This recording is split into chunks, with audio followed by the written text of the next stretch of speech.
IPL 2024 ప్లేఆఫ్స్లో ఇప్పటివరకు RCB team తమ స్థానాన్ని నిలుపుకుంది. పంజాబ్ హోమ్ గ్రౌండ్లో పంజాబ్ని ఓడించి ఈ సీజన్లో వరుసగా 4 మ్యాచ్ల్లో విజయం సాధించింది. ఈ విన్ తర్వాత ప్లేఆఫ్స్కి వెళ్లాలన్న ఆర్సీబీ ఆశలు ఇంకా అలాగే ఉన్నాయి. అయితే ఆర్సీబీ ప్లేఆఫ్స్కి వెళ్లాలంటే కొన్ని సినారియోస్ జరగాలి. అది చూసే ముందు మొదటిసారి కనుక మీరు మన ఛానల్ చూస్తున్నట్లయితే సబ్స్క్రైబ్ చేసుకోండి.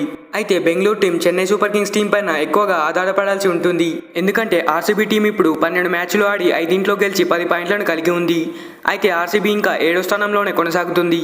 కేకేఆర్ మొదటి స్థానంలో, రాజస్థాన్ 2వ స్థానంలో, ఎస్ఆర్హెచ్ 3వ స్థానంలో, సిఎస్కే 4వ స్థానంలో, ఢిల్లీ 5, లక్నో సూపర్ జైంట్స్ 6వ స్థానంలో ఉన్నాయి.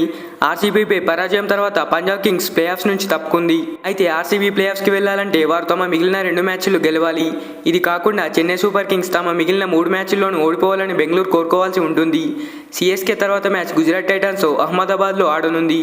ఈ మ్యాచ్తో పాటు సిఎస్కే వరుస మ్యాచ్లతో ఓడిపోతే 14 పాయింట్లకు చేరుకోలేకపోతుంది. దీంతో ఆర్సీబీకి ప్లేఆఫ్స్ ఈజీ అవుతుంది. అలాగే ఆర్సీబీకి సిఎస్కే మాత్రమే కాకుండా Delhi Capitals, Lucknow super Giants టీంలు కూడా ఓడిపోవాల్సి ఉంటుంది. పాయింట్స్ టేబుల్లో ఢిల్లీ 5వ స్థానంలో, లక్నో 6వ స్థానంలో ఉన్నాయి. ఇరు జట్లకు తలో 12 పాయింట్లు ఉండగా ఇంకా 2 మ్యాచ్లు ఆడాల్సి ఉంది. ఇటువంటి పరిస్థితుల్లో ఈ 2 టీమ్స్లో ఒక టీం 2 మ్యాచ్లు విన్ అయినా అప్పుడు ఆర్సీబీకి మార్గం కష్టంగా మారవచ్చు. అయితే ఢిల్లీ లక్నో ఒక మ్యాచ్ గెలిస్తే అప్పుడు కేవలం 14 పాయింట్లు మాత్రమే ఉంటాయి. అప్పుడు మంచి రన్ రేట్ మెయింటైన్ చేస్తే ఆర్సీబీ వారికంటే ముందు ప్లేఆఫ్స్లోకి వెళ్లే ఛాన్స్ ఉంది. ఇదంతా జరగడం చాలా కష్టమే. మరి చూడాలి ఆర్సీబీ లక్ ఎలా ఉందో. మరి ఆర్సీబీ ప్లేఆఫ్స్కి క్వాలిఫై అవుతుందా లేదా మీరేమనుకుంటున్నారో కామెంట్ చేయండి. వీడియో నచ్చితే ఒక లైక్ చేయండి. Thanks for watching. మరిలాంటి వీడియోస్ కోసం మన ఛానల్ని సబ్స్క్రైబ్ చేసుకోండి.